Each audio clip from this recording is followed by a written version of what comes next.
इस वीडियो में आप देखेंगे एक हॉरर फैंटेसी थ्रिलर मूवी की कहानी जो एक मास्टर के काले जादू के जाल में फंस चुके युवाओं की जिंदगी पर आधारित है। मास्टर के चंगुल में जो भी एक बार फंसता है वो ना तो किसी से प्यार कर सकता है और ना ही जिंदा लौट सकता है। तो आखिर क्या रहस्य है इस मास्टर का और क्या कभी कोई उससे बचकर जिंदा लौट पाएगा, ये सब जानने के लिए वीडियो को पूरा आखिरी तक जरूर देखें। अब कहानी शुरू करते हैं। फिल्म की शुरुआत में 1616 ईस्वी का समय दिखाया जाता है जब यूरोप के कई देशों में हुए भीषण युद्ध की वजह से लाखों लोग मारे गए और कई लोग बेघर हो गए, जिससे हर तरफ भूखमरी और महामारी फैल गई। इस भूखमरी के दौरान एक लड़का क्राबट अपने दो छोटे दोस्तों के साथ एक गांव से दूसरे गांव भीख मांगते हुए भटक रहा होता है। ठंड और बर्फबारी की वजह से ये लोग एक उजड़े हुए घर में रुकते हैं और सो जाते हैं। रात को क्राबट सपने में कुछ कौवों को देखता है और एक आदमी उससे कहता है कि कौवों के पीछे जाओ, तुम्हें खाने और रहने की जगह मिल जाएगी। सुबह उठने के बाद क्राबट अपने दोनों दोस्तों को सोता हुआ छोड़कर उस दिशा की ओर जाता है जिस तरफ कौवे उड़ रहे होते हैं। काफी देर के बाद वो कौवे एक जगह रुक जाते हैं। वो जगह काफी मनहूसियत भरी होती है और वहाँ एक आटा मिल और एक लकड़ी का मकान होता है। रात होने की वजह से क्राबट डरते हुए उस मकान के अंदर जाता है। वहाँ उसे एक काना मास्टर दिखता है। वो क्राबट से कहता है, मुझे काम करने वाले एक शिष्य की जरूरत है जो न सिर्फ मेरे इस आटा मिल में काम कर सके बल्कि मेरे बाकी के काम भी करे, पर इसके लिए तुम्हें मेरे हर आदेश का पालन करना होगा। क्राबट कहता है, ठीक है, पर आटा मिल के अलावा दूसरा कौन सा काम है? तो मास्टर कहता है, कुछ दिनों बाद तुम वो भी जान जाओगे। इसके बाद मास्टर उसे मकान के ऊपर के हिस्से में लेटने और रहने की जगह दे देता है और कहता है, अब से तुम यहाँ रह सकते हो। फिर मास्टर चला जाता है और क्राबट बिस्तर पर लेटकर सोने की कोशिश करने लगता है। तभी एक युवक उसके पास आता है। वो क्राबट से कहता है, मैं मिल का वरिष्ठ कारीगर टोंडा हूँ। फिर वो मिल में काम करने वाली बाकी कामगारों से भी क्राबट का परिचय करवाता है। सुबह उठने पर सबको खाना परोसने के बाद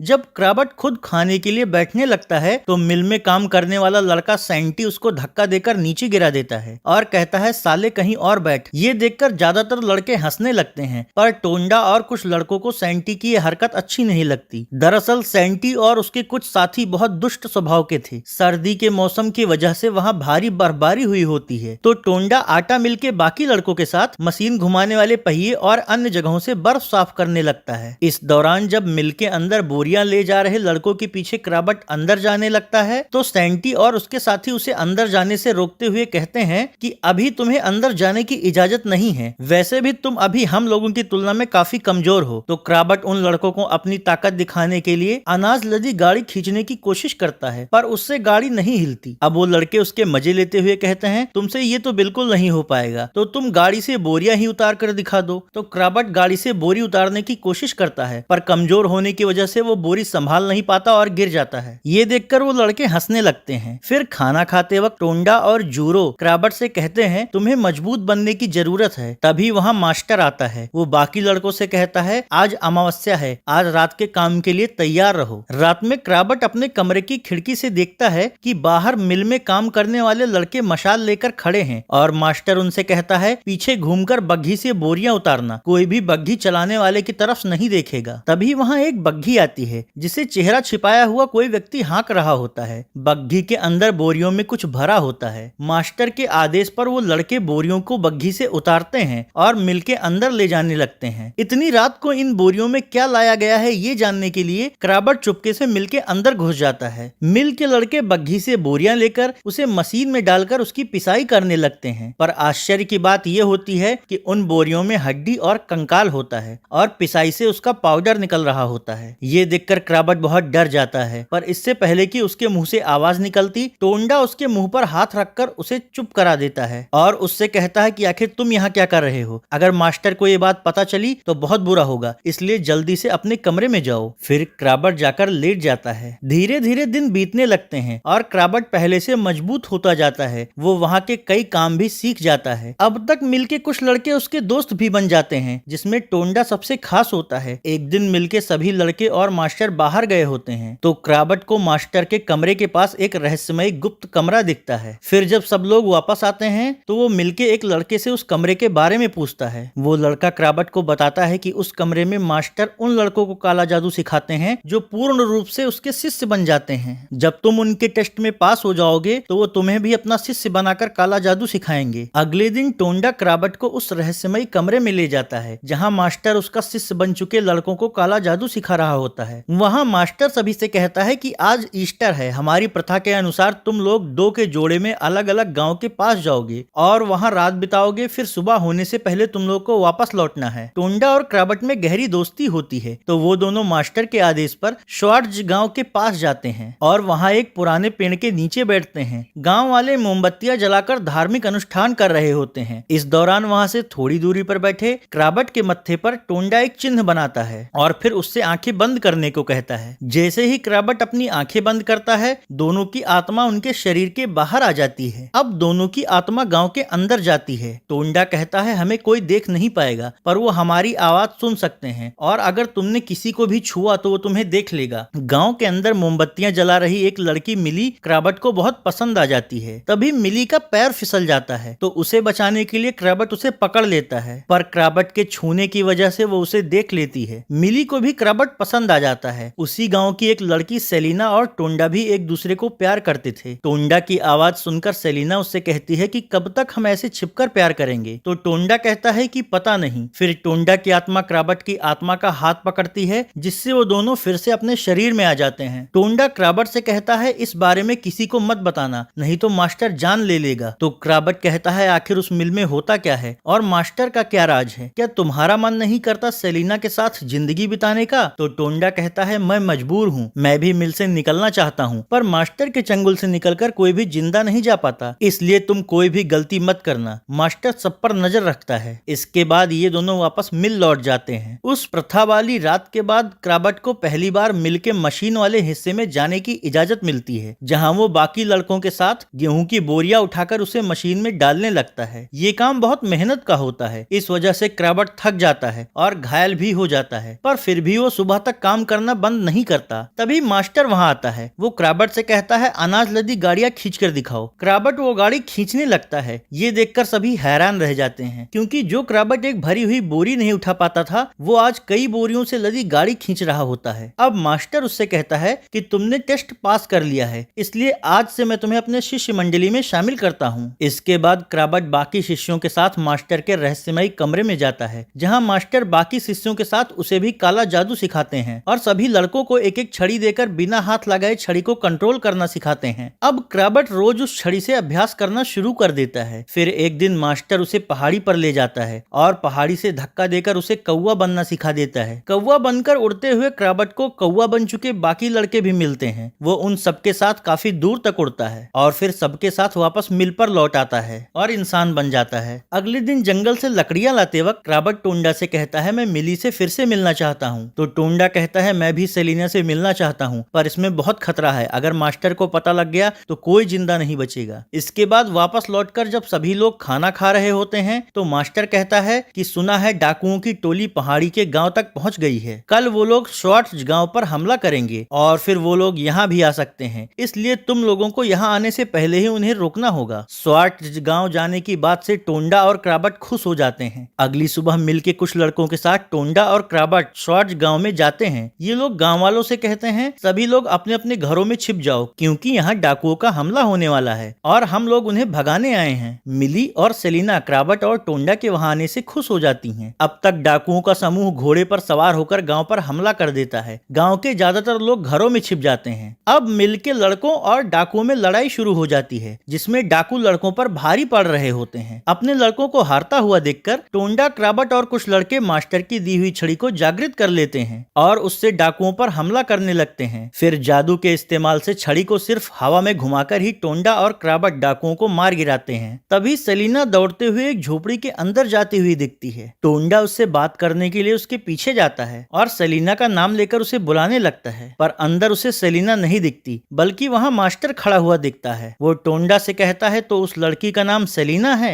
इसके बाद सभी लड़के वापस मिल लौट आते हैं पर टोंडा काफी परेशान होता है। रात में एक लड़का क्राबट से बताता है कि तुमसे पहले जो लड़का यहाँ रहता था उसे गाँव की एक लड़की से प्यार हो गया था, लेकिन मास्टर को ये बात पता चल गई। फिर अगले दिन उस लड़की की लाश पास के नाले में मिली और उसके एक दिन बाद वो लड़का भी फांसी पर लटका हुआ मिला। इसके बाद वो दोनों सो जाते हैं और अगली सुबह जब सभी नाश्ता कर रहे होते हैं तभी एक लड़का वहां कर सबसे कहता है कि पास के नाले में एक लड़की की लाश मिली है। ये सुनते ही टोंडा घबरा जाता है और भागते हुए नाले के पास जाता है। वहाँ जिस लड़की की लाश पड़ी होती है वो उसकी गर्लफ्रेंड सेलिना ही होती है। उसकी इस तरह से मौत देखकर टोंडा का दिल टूट जाता है और वो दुखी होकर रोने लगता है। रात में लेटते वक्त टोंडा क्रैबट से कहता है, अगर मैं ना रहूं तो तुम हर साल आटे की 2 बोरियां जंगल में पेड़ के जड़ के पास छिपा दिया करना ताकि गांव वाले भूखे न मरें। क्रैबट उससे पूछता है कि तुम कहाँ जाने वाले हो, तो टोंडा इस पर कोई जवाब नहीं देता और लेट जाता है। थोड़ी देर बाद क्रैबट तो सो जाता है पर टोंडा जाग रहा होता है। तभी वो रहस्यमयी बग्घी मिलके बाहर आती है। इस बार टोंडा खिड़की से बग्घी चलाने वाले का चेहरा देख लेता है। वो एक शैतान जैसा दिख रहा होता है। अब टोंडा समझ जाता है कि मास्टर शैतान का उपासक है। सुबह होने पर बूढ़ा और कमजोर हो चुका मास्टर एक बग्घी में सवार होकर कहीं चला जाता है। क्रैबट के समझ में नहीं आ रहा होता कि आखिर यहाँ हो क्या रहा है और मास्टर कहाँ गया। फिर रात होने पर क्रैबट जब सो जाता है तो टोंडा क्रैबट के पास अपना चाकू रख देता है। कुछ देर बाद जब क्रैबट की आंख खुलती है तो उसे टोंडा वहाँ नहीं दिखता, इसलिए वो टोंडा को इधर उधर ढूंढने लगता है। तभी उसे सीढ़ियों के नीचे टोंडा की लाश दिखती है जिसके आसपास उसका खून बिखरा हुआ होता है। ये देखकर क्रैबट के होश उड़ जाते हैं और वो जोर जोर से रोने लगता है। अब तक बाकी लड़के भी वहाँ आ जाते हैं। इसके बाद सभी लड़के टोंडा की लाश को ले जाकर दफनाते हैं। टोंडा के मरने के बाद क्रैबट बिल्कुल अकेला महसूस कर रहा होता है क्योंकि वही एक था जिस पर वो भरोसा कर सकता था। वो सैंटी से पूछता है कि आखिर कब्र पहले से ही क्यों खोदी गई थी, क्या सबको पता था कि कोई मरने वाला है। सैंटी इस पर कोई जवाब नहीं देता। थोड़ी देर बाद जब क्रैबट मिल पर वापस लौटता है तो देखता है कि मास्टर जवान होकर वापस आ चुका है और वो लड़कों के साथ बैठकर खाना खा रहा है और शराब पी रहा है। मास्टर को हंस हंस कर लड़कों से बात करते हुए देखकर ऐसा लगता था जैसे टोंडा की मौत से उन्हें कोई फर्क नहीं पड़ता। ये देखकर क्रैबट गुस्से से भर जाता है और उन लोगों से कहता है कि अभी हम लोग टोंडा को दफना करा रहे हैं और तुम लोग यहाँ मजे से हंसी मजाक कर रहे हो और दारू पी रहे हो। तो एक लड़का कहता है, टोंडा की जगह नया लड़का रख लिया गया है, यहाँ उसी का जश्न हो रहा है। ये सुनते ही क्रैबट एक दो लड़कों को मारने लगता है और कहता है, तुम लोग भी इस मास्टर की तरह नीच हो। फिर वो मास्टर से कहता है कि जब टोंडा मरा तो आप कहाँ थे और उसकी और उसके गर्लफ्रेंड की रहस्यमयी तरीके से मौत कैसे हुई। तो मास्टर उससे कहता है, यहाँ ये सिलसिला चलता रहता है। कुछ दिन बाद टोंडा का काम मिल के एक पुराने लड़के को सौंप दिया जाता है और वहाँ एक नया लड़का आ जाता है। एक रात मिल में कई सालों से काम करने वाला एक लड़का टॉमी क्रैबट को दुखी देखकर उससे कहता है, ये सब मास्टर का माया जाल है, वो यहाँ से किसी को भी जिंदा वापस नहीं जाने देता। जो भी उसके नियमों के खिलाफ जाता है उसकी ऐसे ही रहस्यमयी तरीके से मौत हो जाती है और फिर नए लड़कों को रख लिया जाता है। ये सिलसिला चलता रहता है। जो टोंडा और बाकी लड़कों के साथ हुआ वही यहाँ हम सबके साथ होगा। तुम्हारा मेरा सबका नंबर आएगा, क्योंकि जब तक मास्टर जिंदा है उसके चंगुल से कोई भी नहीं निकल सकता। वो जब भी बूढ़ा होने लगता है तो जवान होकर वापस आ जाता है। ये सब सुनकर क्रैबट रात को ही वहाँ से भागने के लिए बाहर निकलता है, पर मास्टर अपने काले जादू से उसे वहाँ से भागते हुए देख लेता है। क्रैबट बहुत तेजी से भाग रहा होता है ताकि वो जल्दी से जल्दी उस जगह से बहुत दूर निकल जाए, पर मास्टर अपनी काली शक्तियों का इस्तेमाल करके एक नक्शे पर उसे भागते हुए देख रहा होता है। इसलिए वो क्रैबट का दिमाग भ्रमित कर देता है, जिससे क्रैबट भागते हुए घूम फिरकर फिर से मिल पर पहुंच जाता है। अब क्रैबट समझ जाता है कि मास्टर के होते हुए यहाँ से भागना नामुमकिन है, तो वो टॉमी से कहता है, तुम सच कह रहे थे। अगले दिन जब क्रैबट जंगल में गांव वालों के लिए 2 बोरी आटा छिपा रहा होता है तो आटा ले जाने के लिए वहाँ मिली आती है। वो पूछती है, तुम मुझसे प्यार करते हो ना। क्रैबट कहता है, हाँ। मिली कहती है, मैं जानती हूँ, पर तुम टोंडा की तरह डरते हो क्योंकि मिल के जिस भी लड़के ने लड़की से प्यार किया वो मारे गए। क्रैबट कहता है, हाँ, इसीलिए मैं तुम्हें खतरे में नहीं डालना चाहता। उधर मिल में बैठे मास्टर को अपनी काली शक्तियों के जरिए ये बात पता लग जाती है कि क्रैबट चोरी से गांव वालों के लिए आटा छिपाता है और उसका भी गांव की एक लड़की से चक्कर चल रहा है। इस बात से नाराज होकर वो काले जादू से वहां बैठे बैठे ही पूरे गांव में आग लगा देता है। अगली रात जब तंत्र प्रथा के लिए क्रैबट जूरो के साथ बाहर जाता है तो देखता है कि गांव जल चुका है, जिससे वो डर जाता है और उसे लगता है कि मिली भी मारी गई। दुखी क्रैबट बहुत निराश हो जाता है, पर तभी उसे मिली दिखती है। उसे जिंदा देखकर क्रैबट उसे गले लगा लेता है। मिली उसे बताती है कि कल रात पता नहीं कैसे रहस्यमयी ढंग से आग लग गई, जिससे गांव के ज्यादातर घर जल गए और कई लोग मारे गए। सिर्फ मैं और कुछ और लोग ही जिंदा बचे हैं। तभी जूरो क्रैबट के पास आता है और कहता है इससे पहले कि मास्टर को पता चले यहाँ से जल्दी निकल चलो। क्रैबट कहता है मैं वहाँ वापस नहीं जाना चाहता। तो जूरो कहता है तुम्हें इसका अंजाम पता है। अब क्रैबट मिली से कहता है हफ्ते के अंत में मैं तुम्हें जंगल में मिलूंगा। फिर वो जूरो के साथ मिल वापस लौट जाता है। मास्टर उन दोनों को शक की निगाह से देखता है, लेकिन दोनों कमरे के अंदर चले जाते हैं। कमरे में जूरो क्रैबट से कहता है अगर मास्टर से मुक्ति पाना है तो मैं तुम्हें एक तरीका बताता हूँ। सबसे पहले तुम्हें अपनी इच्छा शक्ति को मजबूत करना होगा और अपने दिमाग को नियंत्रण में रखने का अभ्यास करना होगा ताकि मास्टर तुम्हारे दिमाग को भ्रमित न कर सके। और फिर तुम्हें मिली से कहना होगा कि वो साल के आखिरी दिन मास्टर से तुम्हें मांग ले, क्योंकि साल के आखिरी दिन अगर कोई बाहरी इंसान मास्टर से कुछ मांगता है तो मास्टर उसको वो दे देता है। ये यहाँ की प्रथा है। ये जानने के बाद हफ्ते के आखिरी दिन क्रैबट जंगल में आटे की बोरियां रखने जाता है और वहाँ मिली से मिलता है। वो मिली से कहता है कि साल के आखिरी दिन तुम्हें मास्टर से मुझे मांगना होगा, तभी मैं आजाद हो पाऊंगा और तुम्हारे साथ रह पाऊंगा। इसके बाद क्रैबट मिल वापस लौट आता है और हर दिन अपने दिमाग को नियंत्रित करने का अभ्यास करना शुरू कर देता है। इस तरह एक एक करके दिन गुजरने लगते हैं और फिर अमावस्या की रात आ जाती है। उस रात बग्घी से हड्डी की बोरियां उतारते वक्त टॉमी घायल हो जाता है, पर मास्टर को उससे कोई हमदर्दी नहीं होती क्योंकि उसकी उम्र ज्यादा हो गई थी और वो जवान लड़कों जितना काम नहीं कर पा रहा होता। अगली सुबह जब सभी लड़के उठते हैं तो देखते हैं कि टॉमी फांसी पर लटका हुआ है। ये देखकर क्रैबट समझ जाता है कि ये सब मास्टर ही कर रहा है। वो मास्टर से कहता है कि तुम हत्यारे हो, आखिर कब तक तुम ये मौत का खेल खेलोगे। तो मास्टर कहता है ये यहाँ का नियम है कि जो मेरे काम का नहीं रह जाता उसको इस दुनिया से जाना पड़ता है। यहाँ मैं चुनता हूँ कि कौन कब तक जिएगा। ये सुनकर क्रैबट मास्टर को घूरने लगता है। तो मास्टर कहता है मुझे पता है तुम्हारी गर्लफ्रेंड अभी जिंदा है और वो मुझसे तुम्हें मांगने वाली है, पर क्या तब तक वो जिंदा रहेगी। ये सुनकर क्रैबट घबरा जाता है और जूरो के पास जाता है। वो जूरो से कहता है कि आखिर मास्टर को हमारा प्लान कैसे पता चला। तो जूरो कहता है कि पता नहीं, बस तुम अपने दिमाग पर कंट्रोल रखना क्योंकि मास्टर तुम्हें भ्रमित करने की कोशिश करेगा और ध्यान रहे कि किसी भी तरह मिली मास्टर के हाथ न लगने पाए। थोड़ी देर बाद मास्टर क्रैबट को अपने कमरे में बुलाता है और उसे जूरो के खिलाफ भड़काता है, पर क्रैबट मास्टर के झांसे में नहीं आता और उन पर चाकू से हमला करने की कोशिश करता है, लेकिन मास्टर वो चाकू पकड़कर उसकी हथेली काट देता है। अब क्रैबट बिना डरे मास्टर से कहता है कि तुम्हारा खेल मेरे साथ नहीं चलेगा। इसके बाद वो वहाँ से जूरो के पास चला जाता है। आखिरकार कुछ दिनों बाद साल का आखिरी दिन आ जाता है और रात में मिली अचानक से मास्टर के पास पहुंच जाती है और उनसे कहती है कि मैं क्रैबट को प्यार करती हूँ, इसलिए मैं आपसे उसे मांगने आई हूँ। मास्टर बहुत चालाक था और वो क्रैबट को मुक्त नहीं करना चाहता था, इसलिए वो मिली को एक कमरे में ले जाता है जहाँ कई कौवे बैठे हुए होते हैं। फिर वो मिली से कहता है इनमें से कोई एक कौवा क्रैबट है, अगर तुम उसे इस रूप में पहचान लोगी तो मैं उसे आजाद कर दूंगा। तो अब मिली एक एक कौवे को ध्यान से देखती है। आखिरकार एक कौवे की गंध से वो क्रैबट को पहचान लेती, जिससे प्रथा के मुताबिक क्रैबट आजाद हो जाता है। पर तभी कौवे बने मिलके सभी लड़के मास्टर को चोंच मार मार कर घायल कर देते हैं। इसके बाद वो लड़के इंसानी रूप में आकर मास्टर को घेर लेते हैं। अब क्रैबट मास्टर से कहता है वचन के मुताबिक अब मैं आजाद हूँ और अब हम सभी लड़कों में एकता और एक दूसरे पर विश्वास है, इसलिए अब तुम हमें भ्रमित नहीं कर पाओगे। इसके बाद उनमें से एक लड़का उस श्रापित मिल में आग लगा देता है और क्रैबट और बाकी सभी लड़के मिल से बाहर निकल जाते हैं। चक्की के जल जाने और मास्टर के बूढ़े हो जाने की वजह से मास्टर की शक्ति कमजोर हो जाती है, इसलिए वो आग से बचकर बाहर नहीं निकल पाता और मिल के साथ ही जलकर राख हो जाता है, जिससे वो सभी लड़के आजाद हो जाते हैं और वहां से चले जाते हैं। इस तरह ये फैंटेसी थ्रिलर मूवी यहीं खत्म हो जाती है। अगर आपको भी ये कहानी पसंद आए तो वीडियो को लाइक और शेयर करें और चैनल को सब्सक्राइब करना ना भूलें।